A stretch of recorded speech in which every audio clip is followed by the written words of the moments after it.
Opa, bom dia!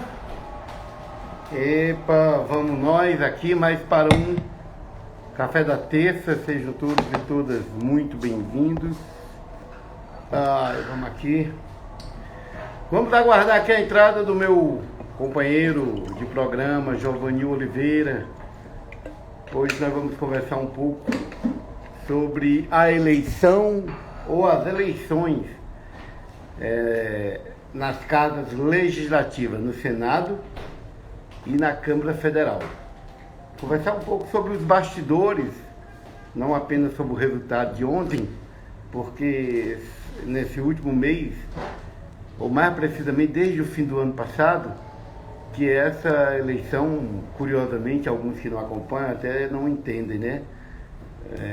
Diga-se de passagem, as eleições, por exemplo, aqui no âmbito do município, que eu sou vereador, a gente elegeu a nossa mesa diretora logo no ano da posse, no dia 1º de janeiro. Mas as outras casas legislativas têm seu ritmo. A Assembleia elegeu a sua mesa diretora essa semana. O Giovanil já está por aqui. Vamos pedir acesso aí, Giovanil. Mas as casas, duas legislativas, naturalmente as mais importantes, estamos falando do Senado,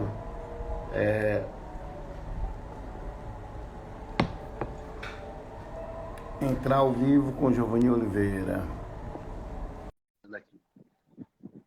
Sem sombra de dúvida, as duas casas legislativas mais importantes, o Senado Federal. Bom dia. Bom dia. Estou acompanhando aí a sua explicação. Você estava aqui fazendo um pouco o contexto, né?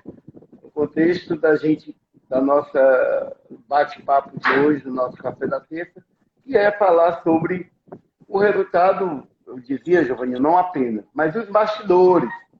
Porque o que se revela, e aí a gente precisa conversar, já começa aqui com o meu comentário, o que de fato a gente pode dizer? A eleição de Arthur Lira na Câmara Federal, né? E do senador Pacheco no Senado, refletem, inclusive, as candidaturas do Bolsonaro. Aí a gente fica tentando entender como é que é. Então, foi uma vitória do Bolsonaro? A gente pode até analisar por aí. Eu, particularmente, não tenho dúvida de que nós vivemos um momento, nesse momento no Brasil, muito importante, e para nós da esquerda, talvez é hora da gente não ter dúvida. Não há, mesmo eu sei que o nosso partido, numa votação muito apertada, há mais ou menos um mês atrás, 27-23, a bancada do PT se dividiu sobre o apoio ou não ao Baleia Rossi. Até porque não há ilusão, gente. Baleia Rossi, MDB, colaborou diretamente no cenário que resultou onde estamos. O golpe de 2016, ele foi um dos principais articuladores. E é óbvio que nesse desenrolar de lá para cá, para mim, Maia, Alcolumbre, Bolsonaro, Baleia Rossi, Arthur Lira, eles todos estão de um lado. Quando eu coloco eles de um lado, isso não quer dizer que eles não têm diferença entre eles. Mas eles não estão do nosso lado, do lado dos trabalhadores, do lado, por exemplo, do que eu considero o povo brasileiro, no sentido do que é natural a gente analisar. O país sempre teve muito claro, quando no governo está esse projeto, que ora está confuso, porque tem no principal cargo da República o pior dos seus quadros, que é Bolsonaro, ninguém tem dúvida disso. Mas alguém tem dúvida que Rodrigo Maia, que é o Alcolumbre, são aliados de um projeto que não seja o da elite brasileira, que tem como bobo da corte alguém para distrair, porque é isso que, na verdade, Bolsonaro faz. Mas, enquanto isso, a equipe econômica de Paulo Guedes, apoiado na Casa Legislativa por Rodrigo Maia, por Alcolumbre, implementou a reforma da Previdência, implementou a retirada de direitos sociais. É para ser justo, a gente tem que analisar que o Bolsonaro é tão ruim, o desgoverno que ele comanda, a partir de uma postura tosca, é tão nociva, que foi preciso, pasme, né? O Congresso Nacional, principalmente no enfrentamento à pandemia, se destacou como parecendo algo melhor do que Bolsonaro. Mas para mim não é. Eles estão do mesmo time, eles estão do mesmo lado. Mas vamos lá. Esse é o meu contexto geral para ouvir meu companheiro de bancada em mais um Café da Terça, Giovanni Oliveira. Nesta manhã estamos conversando sobre as eleições das mesas diretoras do Senado e da Câmara Federal. Seja bem-vindo, meu nobre. Rony, acho que você fez uma síntese excelente. Você deu o retrato, a fotografia do que é mesmo esse momento de eleição da mesa diretora e da presidência, tanto do Senado como da Câmara Federal, né? E também, na minha opinião, expôs muito bem as dificuldades para as esquerdas se posicionar nesse cenário, né? Então, o que aconteceu? O PT, né, com essa votação aí apertada, como você disse, tinha uma divisão, acho que era importante esclarecer isso, né, para os nossos seguidores. O PT tinha uma preocupação com a ideia de apoiar o Baleia, porque o Baleia representava um setor, um segmento da política brasileira que, enfim, que é responsável diretamente por tudo que está acontecendo, né? Eles foram a favor do golpe, o próprio Maia foi a favor do golpe de 2016 contra a presidenta Dilma Rousseff, sem crime de responsabilidade, né? Eles participaram daquele processo que, junto com o lavajatismo, com o Moro e Dallagnol, que voltou a ter as suas mensagens agora oficialmente divulgadas pelo Tribunal Federal, todo aquele conluio, toda aquela armação para impedir o presidente Lula de concorrer às eleições e retirar a presidenta eleita Dilma Rousseff, gerou o que nós estamos vivendo hoje, né? Está na conta dessas pessoas as mortes, né? Não só de Covid, mas principalmente dessa pandemia que nos afetou e afetou a todo mundo, mas aqui afetou de uma forma mais grave, porque nós temos um governo totalmente inapto, irresponsável, né, e descomprometido com a vida, sem a menor preocupação com isso. Você vê os gastos absurdos com futilidades, né, leite condensado, etc. e tal, que, enfim, que é um absurdo mesmo, enquanto oxigênio está faltando, não só em Manaus, né, mas em vários outros lugares já há sinalização de que pode haver também falta de oxigênio para essas vítimas. Então essa turma é responsável por esse cenário caótico que se instalou no Brasil. Só um detalhe, ao mesmo tempo que falta dinheiro para oxigênio, não falta dinheiro para, por exemplo, uma operação como aqui ocorreu esta semana. Foi liberado mais de 500 milhões em emendas de maneira dirigida para que, aliás, esse é um outro dado. Me interrompendo, só para ficar muito claro, nunca antes, é sempre muito comum que a cadeira da presidência da República impacte diretamente na articulação em torno de um nome que, tendo o apoio do presidente, possa sair vitorioso. Sempre foi assim. Mas, nesse caso, a confusão estava tão grande entre eles, e eu digo entre eles para depois dizer de maneira muito tranquila, como esquerda, o que eu penso que a gente tem que fazer, mas era tão grande a desavença entre eles que, inclusive, Bolsonaro precisou gastar além da conta. O que fica mais uma vez claro que, para ter o seu quinhãozinho do tosco, dos ignorantes, dos estúpidos do governo que ele representa, vale a pena gastar 500 milhões numa operaçãozinha para o que ficou claro. O Centrão é quem mandará nesse poder. Não é Bolsonaro. Acho até que a disputa, e é por isso que o Maia talvez tenha perdido dentre eles, porque eles são tudo do mesmo projeto. Mas o governo Bolsonaro, para continuar tendo ele como presidente, deu força e mais poder ao Centrão, que, na verdade, vai aprovar a agenda liberal da economia, que é a mesma de Bolsonaro, é a mesma da Globo, é a mesma do Lira, é a mesma dele, mas à custa do dinheiro da gente, né?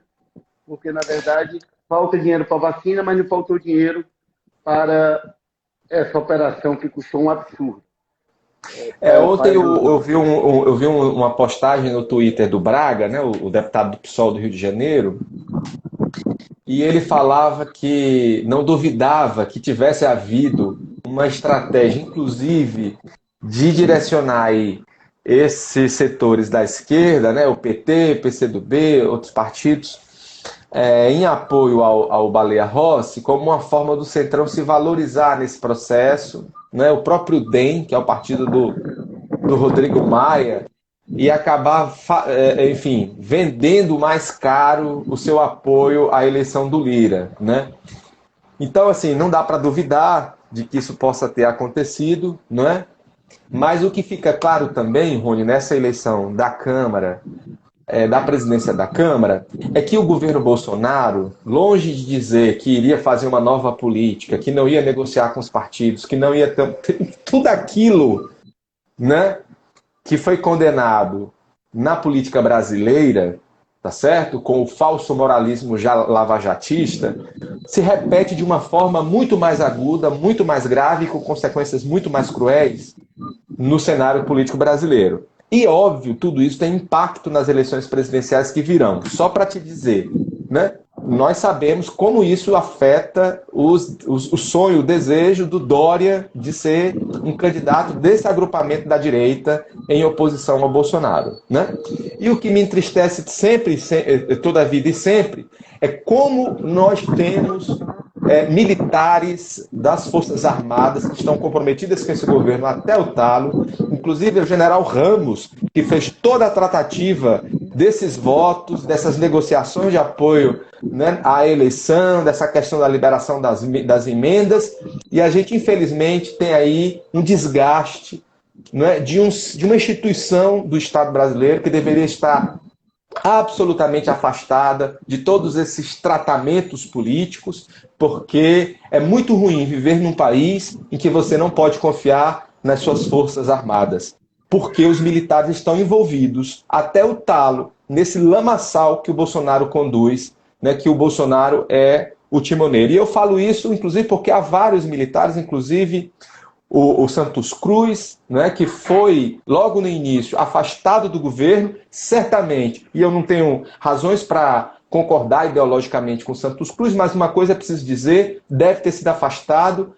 porque pretendia manter a instituição militar no seu lugar de origem, que é na defesa da soberania do povo brasileiro, e longe dessas tratativas políticas, porque evidentemente sobra um saldo muito negativo para as Forças Armadas e para o conjunto das instituições democráticas do Estado brasileiro.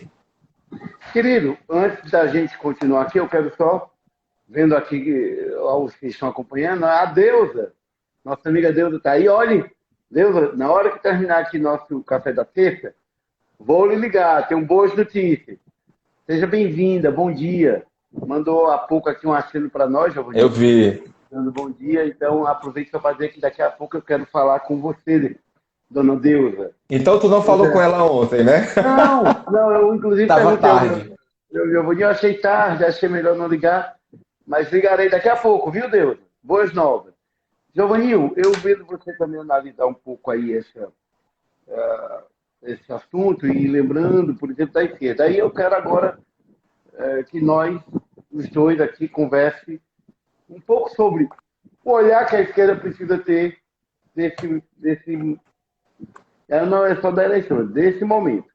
Porque para você ter uma ideia, quando você via lá, por exemplo, do ponto de vista das plataformas, das duas candidaturas, do Baleia e do Rossi, no Senado, de maneira bem mais, a gente diria, civilizada, as coisas lá estavam, curiosamente, né? A candidatura do senador Pacheco, mesmo tendo na disputa a senadora Simone Tebet, mas a verdade é que o MDB, de fato, acabou numa coisa interna deles, ficando na dúvida se apoiava o Pacheco, se lançava a Simone, e a candidatura da Simone ganhou ar não de candidatura do MDB, mas de candidatura independente.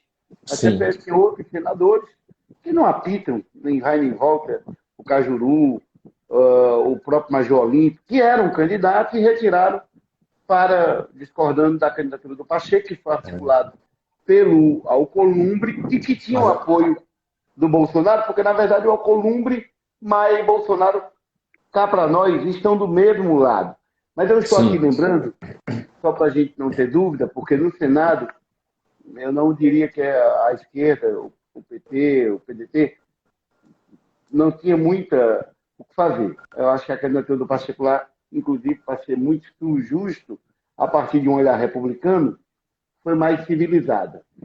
Aí, na Câmara Federal, a gente precisa não ter dúvida que, na multiplicidade dos 513 deputados, isso sim representa, do ponto de vista da pluralidade, esse nosso país continental. Mas hoje, o que eu quero ir direto ao assunto é qual o comportamento da esquerda no Congresso Nacional. Eu não tenho dúvida, e aqui sim aprofundar o debate sobre a nossa posição em torno do que foi nesse último mês a movimentação para a disputa, nós precisamos estar unidos. Eu penso, não sei se você tem lido, mas para mim o grande desafio do nosso partido e aí o PT de fato pelo tamanho, pela inserção social, pelo volume de história que tem, eu acho que muito importante nesse papel e de maneira solidária, numa relação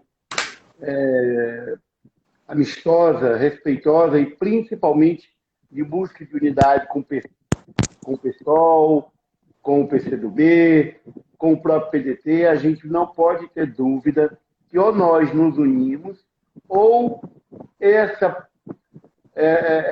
eleição do Lira, tá, com tudo que ela representa, será de mais retirada dos direitos do povo trabalhador, será a que, justamente ainda em plena pandemia, a gente veja o país patinar de maneira vergonhosa a partir de posturas do governo federal que não faz o seu dever de casa em todos os sentidos. Portanto, o Congresso Nacional, e aí a esquerda nele, pode sim, aproveitando essa diferença, essas divergências que tem entre eles, que resultou em duas candidaturas tão polarizadas, mas os dois são dele. Qualquer um deles operaria com Bolsonaro na presidência. Não é à toa que o Rodrigo Maia ficou sentado em cima de 60 pedidos de impeachment. E ontem de manhã era palhaçada dizer que ia, até porque também não ia chegar, ou que poderiam ter chegado, né, para o país, não seria ruim, porque crime esse presidente já cometeu demais. Se eles querem desconsiderar isso, tapando o sol com a peneira, fazer o quê? Porque eles estão muito consolidados que, enquanto Bolsonaro servia aos interesses dele, até muitas vezes para distrair, sendo bobo da corte, ele vai distraindo, enquanto a elite, o capital, através do Guedes, implementa os seus interesses e avança, está tudo bem. Mas queria seu comentário um pouco sobre o papel da esquerda. Como é que você vê nós, o Partido dos Trabalhadores, o PSOL, o PCdoB, nesse cenário? Eu vou concordar novamente contigo. Assim, eu acho que o ponto central é garantir a unidade das esquerdas, né? Porque nós temos diferenças, mas os nossos pontos de unidade, a nossa leitura sobre o processo político, a conjuntura brasileira, ela é de muito mais unidade do que de divergência. Então, acho que a gente precisa ter essa compreensão. Uma coisa também que eu acho que é importante a gente compreender é que as esquerdas, elas socialmente não estão representadas na Câmara Federal, né? Mesmo assim, a gente teve um peso importante e tem um peso importante na Câmara. Aliás, vale dizer que, apesar do discurso de posse do Lira, né, na presença da Câmara, que foi de unidade, enfim, de fazer uma gestão como presidente, né, e não como uma pessoa querendo passar a ideia de que vai assumir muito o diálogo lá, tal. O primeiro ato dele foi um ato autoritário pra caramba, né? Porque ele desconsiderava a formação do bloco, que tem impacto na formação da composição da mesa diretora, inclusive o PT, que assumiria a primeira secretaria da mesa da Câmara Federal, nessa atitude do Lira já não iria mais. A oposição se reuniu e definiu que vai recorrer ao STF, inclusive o PSOL, que teve uma candidatura própria, também vai se somar nesse esforço, né? Então, veja, eu acho que tinha muita polêmica, né, no início, se o PT, se as esquerdas deviam fazer uma candidatura própria, porque os dois candidatos eram mais ou menos farinha do mesmo saco. Eu sempre achei que não, que achava importante, sabe, apoiar uma candidatura viável, que no caso se demonstrava que era do Baleia Rossi, né, na época. Porque eu acho assim, a gente não ganha nada em apoiar esses caras, porque são tudo farinha do mesmo saco, mas a gente deixava de perder. E deixava de perder exatamente nas posições da mesa diretora. Você sabe, no fluxo do legislativo, ter posições na mesa diretora são importantes. Né? São importantes. Você estar em diálogo direto com a presidência, você estar em diálogo direto com o colégio de líderes. Então, isso é importante, porque isso dá muito da dinâmica e da agenda que o legislativo vai assumir. Mas agora já foi. A eleição nós perdemos. O que fazer daqui para frente, que é a sua pergunta. E eu concordo, precisamos garantir a unidade política. Porque, veja, o que eu queria dizer é a nossa representação política das esquerdas na Câmara, ela é muito significativa. Mas na sociedade, ela é ainda mais representativa. Porque a gente sabe que existe uma distorção da representatividade política no Brasil que é muito grande. Né? A gente tem muitos setores da sociedade que não estão representados ou estão subrepresentados. É o caso da representação feminina, né? A gente tem mais da metade da população brasileira são de mulheres, mas nós não temos mais da metade do Congresso de mulheres, né? Da mesma forma a população negra, da mesma forma nossas populações indígenas, a população LGBT, enfim, nós não temos a diversidade da representação política da sociedade espelhada na nossa Câmara, nas nossas câmaras legislativas em todo o Brasil. E nos níveis municipal, estadual e federal. Então, veja, eu quero dizer com isso é que nós temos muito mais força e capilaridade social na sociedade do que no Congresso. Né? Como eleita, é uma derrota da sociedade brasileira, porque é uma candidatura muito mais próxima ao bolsonarismo e ao Bolsonaro. Enfim, essa é uma derrota de todo mundo, mas nós temos condições de, a partir desse cenário, nos fortalecer. As duas últimas carreatas que tiveram pedindo o impeachment de Bolsonaro, essas mobilizações precisam continuar. E quem faz mobilização no Brasil é a esquerda. Nós precisamos continuar esse esforço. Está no esforço de forçar essa barra, porque isso é muito importante. E, evidentemente, de dialogar no sentido de formar essa unidade nas próximas eleições.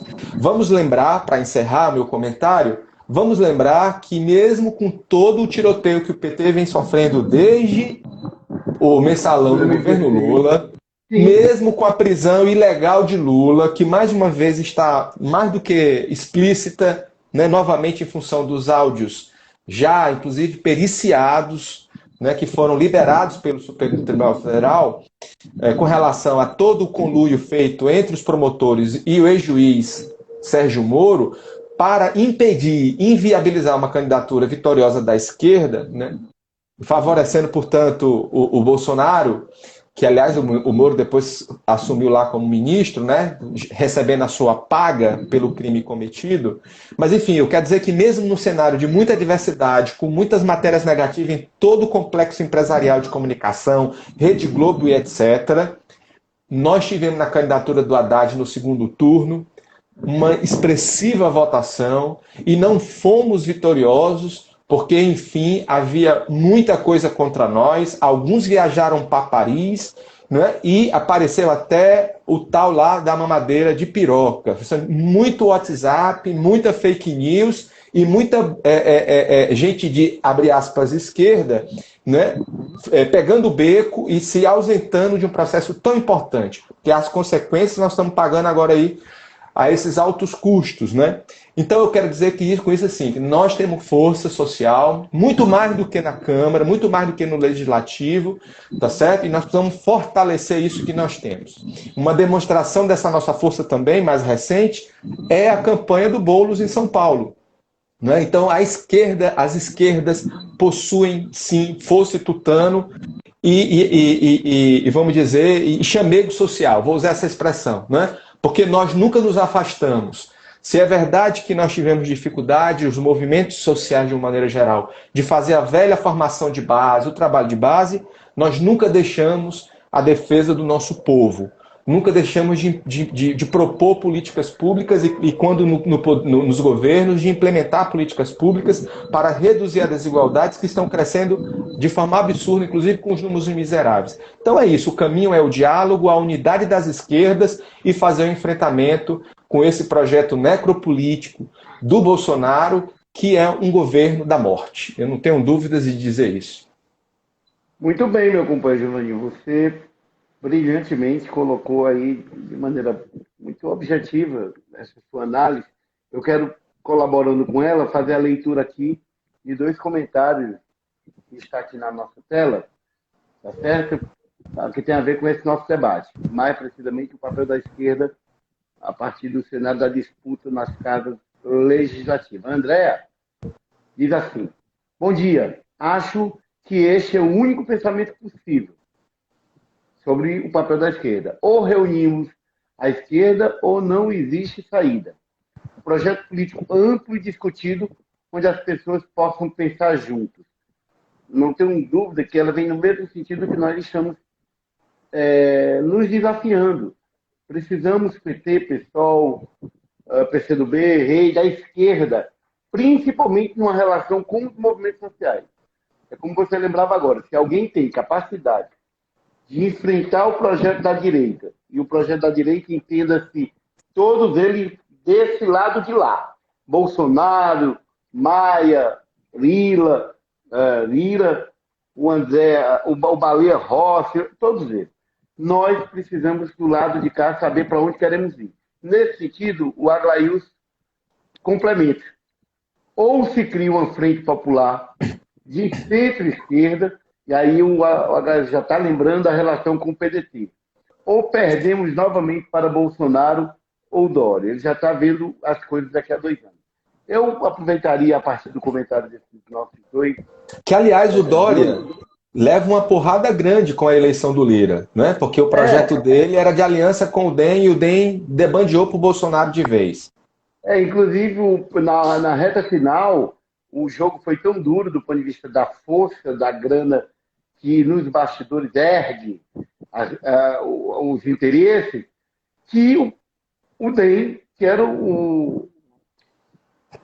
o partido Rodrigo Maia, e que é também um partido muito bem contemplado no governo Bolsonaro, literalmente foi fisgado. Por isso que eu não tenho dúvida que o Centrão, e dentro do DEM tem esses parlamentares, não tão republicanos, ou são republicanos pelo nomútil, porque esse movimento é a partir dos interesses que o Palácio os atendeu.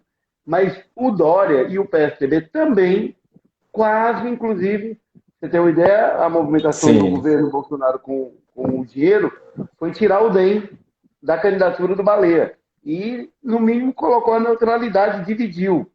O PSDB também ia sair.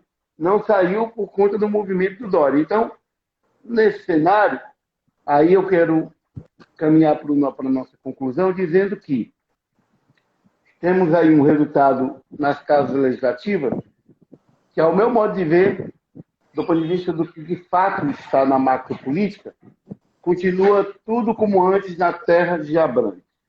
O Bolsonaro no governo, os interesses do capital através do ministro da Economia deste governo, amparado na Câmara Federal, agora com apoio do Lira, teria também o mesmo apoio do Baleia Rossi. E lá no Senado com o Pacheco, eles vão tocando, e nós precisamos, a esquerda, entender. Nós precisamos dizer aqui estamos, não é que viemos. A gente sabe da trajetória política dos partidos da esquerda, a gente sabe do potencial que nós temos na relação com os movimentos sociais para fazer luta, mas nós precisamos estar unidos, nós precisamos estar organizados. Qual o projeto de esquerda, qual o projeto para o Brasil a esquerda quer apresentar? A médio, tá certo? A curto, médio, para que a longo prazo, e eu não falo apenas de 2022, mas a gente não veja a elite brasileira, como sempre, através de governos como agora é o Bolsonaro e outros, porque eles estão tendo que se entender sobre qual o nome para disputar a eleição daqui a 2 anos. Mas o projeto deles tem unidade. Eles não têm unidade no nome. É bom que fique muito claro isso. Já nós, à esquerda, precisamos ter clareza que não nos interessa nomes se nós não formos capazes de ter um projeto. Tá certo? Porque para eles, qualquer nome pode dar certo. Qualquer nome. Basta ver aí o Bolsonaro, que é o pior deles. Mas está dando certo. Porque, na verdade, Exato. eles têm unidade em torno do que eles querem. Com a esquerda, nós temos uma tarefa mais nobre, republicana mesmo, de pensar o futuro desse país a partir de um projeto nacional, que o PT já foi capaz, inclusive, de representar muito bem quando governou, de desenvolvimento econômico com distribuição de renda, com um governo que não faz favor quando atende o povo mais necessitado. É dever de uma república que cuide bem do seu povo governar assim. A direita não governa assim.